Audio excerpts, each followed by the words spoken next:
Have you ever just stopped and wondered how these gigantic empires, the ones that spanned entire continents and ruled over millions of different people, how they were actually built, and more importantly, how they were held together?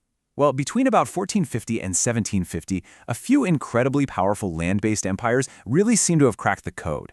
So today we're going to open up their playbook and see exactly what strategies they used to grab power and, keep it.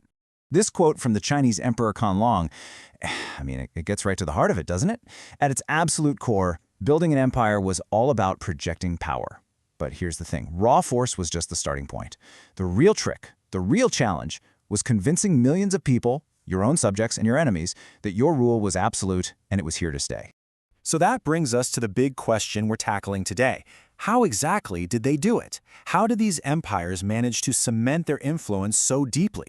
Because it was never just about winning battles. It was about shaping entire societies, cultures, and the very idea of what it meant to be in charge. We're going to break it all down into 3 core pillars of imperial power.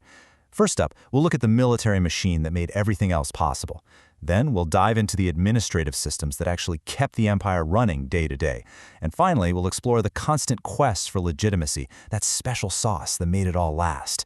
And then we'll see what legacy this whole playbook left behind. All right, let's jump right into Pillar 1, military might. You can think of this as the non-negotiable foundation. Without a powerful, organized, and really well-equipped army, no empire was even going to get off the ground. But as you'll see, having a strong army created its own unique problem. And here's the crucial question. How does a ruler make sure their own powerful soldiers don't just turn on them? See, an army that's more loyal to a local governor or to its own tribe is a constant threat. So the solution had to be some kind of elite fighting force whose loyalty was to the emperor and to the emperor alone. The Ottomans came up with this brilliant, though pretty brutal, solution called devshirme. Essentially, they took enslaved people, often young Christian boys, and raised them to serve the state. By doing this, they created a whole class of elite soldiers and administrators who had 0 competing loyalties. Their entire identity, their power, their very lives came directly from the Sultan. It was genius in a way. And this wasn't just a one-off strategy. The Ottomans had their famous janissaries, who were a fearsome personal army for the Sultan. But look right next door, in the Safavid Empire. The Shah used a very similar system to create his hulams.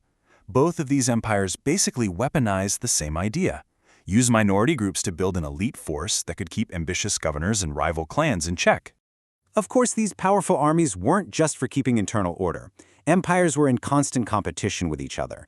Conflicts were always breaking out over things like border disputes or deep religious divides, like that bitter rivalry between the Sunni Ottomans and the Shia Safavids, and of course, the age-old fight for control over the most valuable trade routes and resources.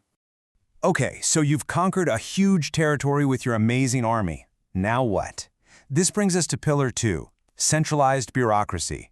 If the military is the hardware of empire, you can think of the bureaucracy as the software, the complex system you need to actually govern all that land. It's really one thing to plant a flag somewhere and say this is mine, but it's a whole other ballgame to actually collect taxes, enforce laws, and manage resources across thousands of miles and dozens of different cultures. This required a machine all its own, a bureaucracy stacked with loyal administrators. And what's so fascinating is seeing how each empire tackled this in their own way. Take the Ottoman military. It had this dual authority with the central government. Now compare that to the Safavid and Mughal empires, where the military was a lot more independent. Then look at taxes. The Ottomans specifically taxed non-Muslims, while the Safavids actually used their tax policy as a tool to try and get people to convert to Shia Islam. And all that money had to come from somewhere, right? The Mongols used these local tax officers called zamindars. The Ottomans had a system called tax farming, where a collector would pay the government a lump sum up front and then get to keep whatever extra they could squeeze out of the people. The Aztecs just demanded tribute, goods, products, even people. And in Ming China, they actually moved to collecting all their taxes in hard currency, silver, to try and fight inflation. But not everybody followed this exact model. The Aztec Empire was kind of an outlier here. They ruled less through a complex, deeply embedded bureaucracy and more as a tributary system.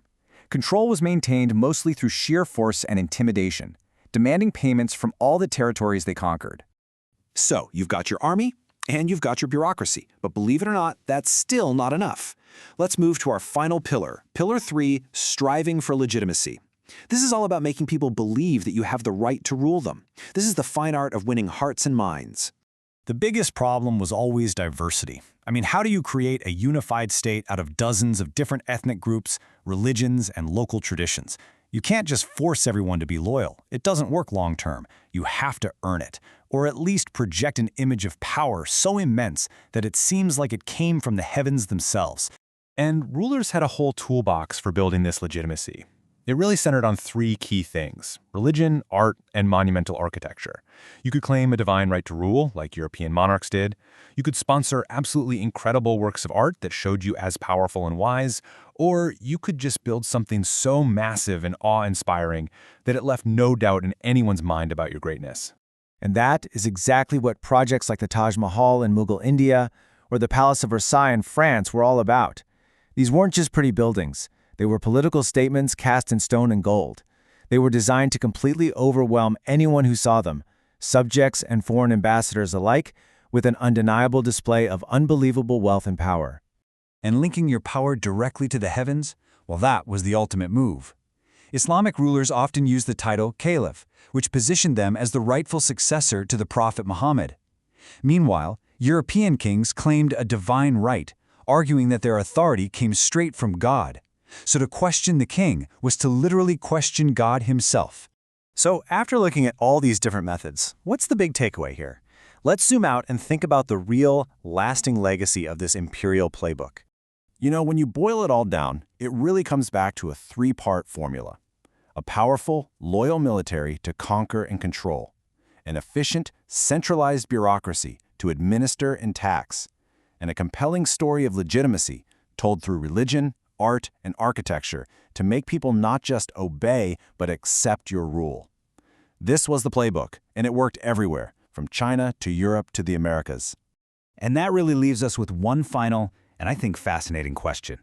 Military strength, bureaucratic organization, the art of shaping public perception, these tools forged the great empires of the past. But which of them do you still see being used to build and maintain power in our own world right now? Something to think about.